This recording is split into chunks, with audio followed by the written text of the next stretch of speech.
Sir ಇವತ್ತಿಂದ exam start ಆಗಿದೆ. ಇವತ್ತಿಂದ ಇಲ್ಲ, ಅವರಿಗೆ ಧೈರ್ಯವಾಗಿ ಹೋಗಿ ಎಕ್ಸಾಮ್ ಅಂದಾಗ ಒಂದು ಒಂದು ಫೀಲಿಂಗ್ ಇರ್ತದೆ. ಕೆಲವ್ರಿಗೆ ಎಲ್ಲರಿಗೂ ಇರ್ತದೆ, ಎಲ್ಲರಿಗೂ ಇರಲ್ಲ, ಸ್ವಲ್ಪ ಇದು ನಾನು ಅವ್ರಿಗೆ ಹೇಳೋದು ಏನಿಲ್ಲ, ಎಕ್ಸಾಮ್ನ ಧೈರ್ಯವಾಗಿ ಹೋಗಿ ಫೇಸ್ ಮಾಡಿ, ಏನು ಗಾಬರಿ ಬೇಡ.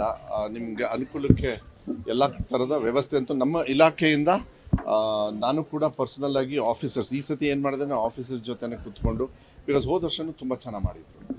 ಸೊ ಎಲ್ಲ ಚೆಕ್ ಮಾಡೋದಕ್ಕೆ ಇಡೀ ರಾಜ್ಯಾದ್ಯಂತ ಎಲ್ಲರ ಜೊತೆನೂ ಕೂತ್ಕೊಂಡು ನಾವು ಮಾತಾಡಿ ಅದನ್ನು, ನೀವು ಕೂಡ ಸಾಕಷ್ಟು ಸತಿ ಬಂದಿದ್ರಿ, ಎಲ್ಲೂ ಯಾವುದೇ ಥರದ ವಿಚಾರಗಳನ್ನು ಹಗುರವಾಗಿ ತಗೊಳಕ್ಕೆ ಹೋಗಿಲ್ಲ. ಸೊ ಎಲ್ಲ ಚೆನ್ನಾಗಿದೆ. ನಾನು ಒಂದೇ ಹೇಳೋದು, ಮಕ್ಕಳಿಗೆ ಧೈರ್ಯವಾಗಿ ಹೋಗಿ ಎಕ್ಸಾಮ್ನ ತೊಗೊಳ್ಳಿ. ಸೆಕೆಂಡ್ ಥರ್ಡ್ ಎಕ್ಸಾಮ್ ಪಾಲಿಸಿ ಇದೆ. Second and third exam policy to improve, ಅವ್ರು ಏನಾದರೂ ಸ್ವಲ್ಪ ಹೆಚ್ಚು ಕಮ್ಮಿ ಆದರೆ ರಿಸಲ್ಟ್ಸಲ್ಲಿ ಅದನ್ನು, ಯಾಕೆಂದರೆ ಅದೇ ವರ್ಷ ಅವ್ರಿಗೆ ಕೊಡ್ತಾ ಇದ್ವಿ. ಇದೆಲ್ಲ ಮುಂಚೆ ಇರಲಿಲ್ಲ. ನಾವೆಲ್ಲ ಓದಬೇಕಾದ್ರೆ ಬೈ ಚಾನ್ಸ್ ನಾವು ಫೇಲ್ ಆದಾಗ ನವಂಬರಲ್ಲಿ ಕಟ್ಕೊಂಡು ಒಂದು ವರ್ಷ ಫೇಲ್ ಆಗೋದು ಕಷ್ಟ ಆಗೋದು.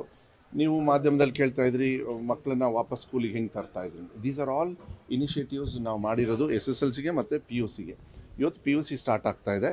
ಇವತ್ತು ಕನ್ನಡ ಮತ್ತು ಅರೇಬಿಕ್ ರಾಜ್ಯದಲ್ಲಿರ್ತಕ್ಕಂಥ ಎಲ್ಲ ಮಕ್ಕಳಿಗೂ ಕೂಡ.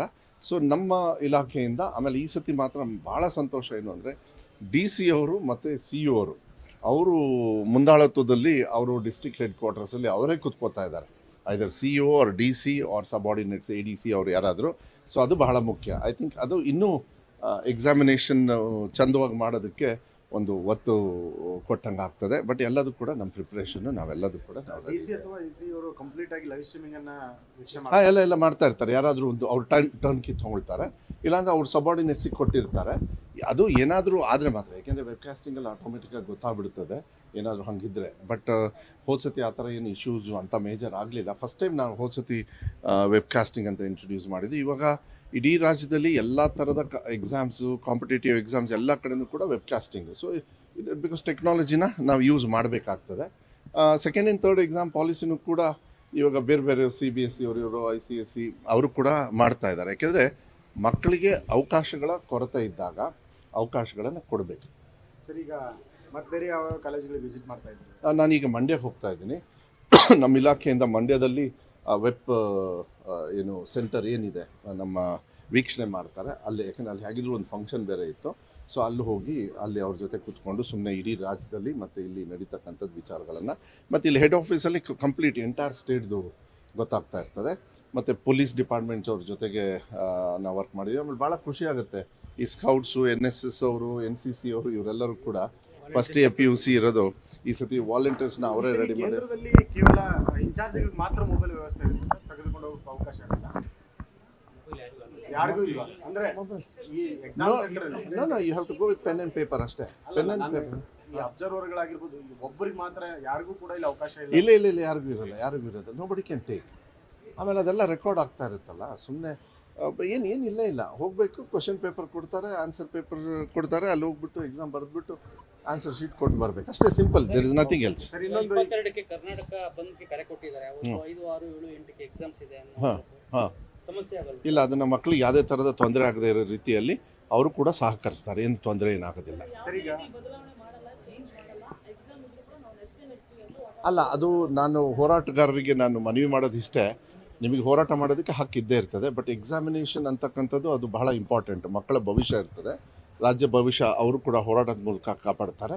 ಮಕ್ಕಳ ಭವಿಷ್ಯಕ್ಕೆ ಯಾವುದೇ ಥರದ ಅಡಚಣೆ ಅವ್ರು ಮಾಡೋದಿಲ್ಲ ಅಂಥೇಳಿ, ನೀವು ಎಕ್ಸಾಮಿಗೆ ಹೋಗಬೇಡ ಅಂಥೇಳಿ ಯಾವುದೇ ಹೋರಾಟಗಾರರು ಕೂಡ ಮಕ್ಕಳಿಗೆ ಹೇಳೋದಿಲ್ಲ. ಅದು ನನಗೆ ಗೊತ್ತಿದೆ.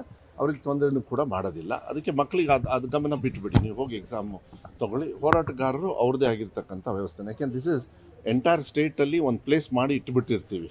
ಅದನ್ನು ಒಂದು ಬದಲಾವಣೆ ಆದರೆ ಭಾಳ ಕಷ್ಟ ಆಗ್ತದೆ ಮಕ್ಕಳ ಒಂದು ಹಿತದೃಷ್ಟಿಯಿಂದ. ಅದು ಯಾವುದೇ ಥರದ ತೊಂದರೆ ಹೋರಾಟಗಾರರಿಂದ ಇಲ್ಲ, ಹೋರಾಟದಿಂದ ತೊಂದರೆ ಆಗೋದಿಲ್ಲ. ಸರ್, ಈಗ 7, 8, 9ನೇ ತರಗತಿ ಪರೀಕ್ಷೆಗಳು ಇದೇ ಟೈಮಲ್ಲಿ ನಡೆಯುತ್ತೆ.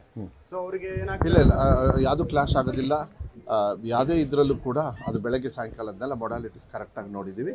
ಅಡ್ಮಿನಿಸ್ಟ್ರೇಷನ್ನು ಕೂಡ ಅದಕ್ಕೆ ಒಪ್ಕೊಂಡಿದ್ದಾರೆ. ಅಂದರೆ ಮಕ್ಕಳಿಗೆ ಸ್ವಲ್ಪ ಸಾಯಂಕಾಲ ನಂತರ ಈ ಎಕ್ಸಾಮ್ ಮುಗಿದ ನಂತರ ಎಕ್ಸಾಮ್ ಬರೆಯೋದು ಕಷ್ಟ ಆಗುತ್ತೆ. ಎಕ್ಸಾಮ್ ಮುಗಿದ ತಕ್ಷಣ ಮತ್ತೆ ಎಕ್ಸಾಮ್ ಬರೆಯಲ್ಲ. ಈಗ SLC 1 ಗಂಟೆ ಮಟ್ಟ ನಡೆಯುತ್ತೆ. ಇಲ್ಲ, ಹೋಲ್ ಕಾನ್ಸೆಪ್ಟೇ ಚೇಂಜ್, ಅದು ಸಿಸ್ಟಮೇ ಚೇಂಜ್ ಆಗುತ್ತೆ. ಇವ್ರು ಹೋದ್ಮೇಲೆ ಅದು ಬೇರೆದಾಗ್ತದೆ. ಕೆಲವರು ಬೆಳಗ್ಗೆ ಇದ್ದಿರೋದನ್ನ ಸಾಯಂಕಾಲಕ್ಕೆ ಅದು 1, 2 ಏನೋ ಅದೇ ಡೇಟಿಗೆ ಬರೋದು. ಇಲ್ಲಾಂದರೆ ಒಂದು ಶಿಫ್ಟ್ ಆದರೆ ಮತ್ತೆ ಎಲ್ಲದೂ ಶಿಫ್ಟ್ ಆಗ್ತದೆ. ಅದು ಮುಂಚೆಯಿಂದನೂ ಕೂಡ ಅದನ್ನು ಸರಿ ಮಾಡ್ಕೊಂಡು ಫೈನಲ್ ಸರ್ ಈಗ ಹಾಂ ಇಲ್ಲ ಅದು ನಾನು ಏನು ಮಾಡೋದು, ಕೋರ್ಟಿಗೆ ಹೋಗಿದ್ರು, ಕೋರ್ಟಲ್ಲಿ ಅದು ನಿರ್ಧಾರ ಮಾಡಿದ್ದಾರೆ, ಕೋರ್ಟಲ್ಲಿ ಸ್ಕ್ವಾಶ್ ಆಗಿದೆ. ಸೊ ಕೋರ್ಟಲ್ಲಿ ಆದೇಶ ಬಂದ್ರೂ ಕೂಡ ನಾನು ಲೀನಿಯೆಂಟಾಗಿ ತೊಗೋಬೋದು. ಕೆಲವು ಸತಿ ಬೇಜಾರಾಗ್ತದೆ ನನಗೂ, ಬಟ್ ನಾನು ಐ ಆಮ್ ಬೌಂಡೆಡ್ ಬೈ.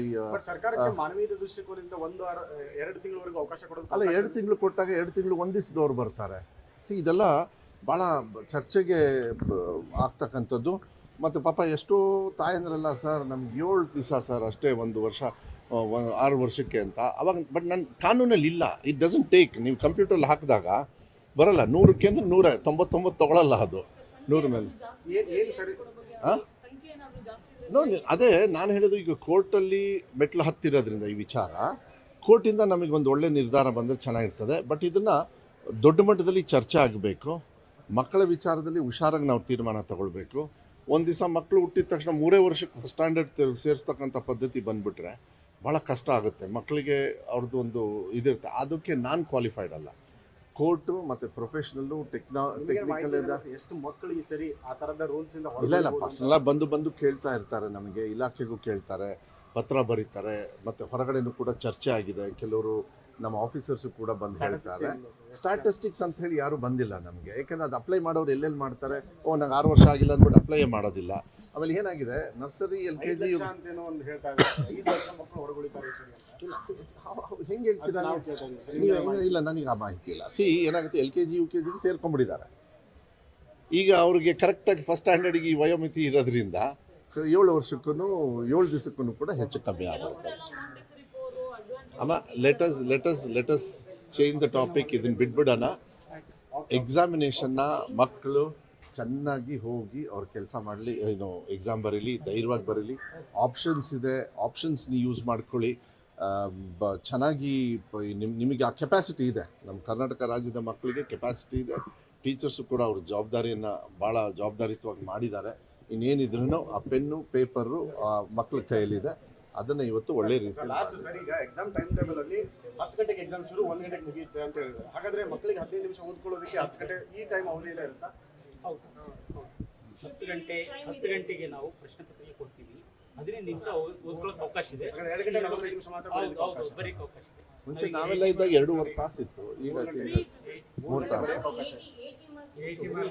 ಸಾರಿ 80% ಈಗಲ್ಲ, 20% ಪ್ರಾಕ್ಟಿಕಲ್ಲು, ಅನಾಲಿಸಿಸು ಅದೆಲ್ಲ ಇರ್ತದೆ. ಅದು ಎಲ್ಲರಿಗೂ ಕೂಡ ಮಾಡ್ತಾರೆ.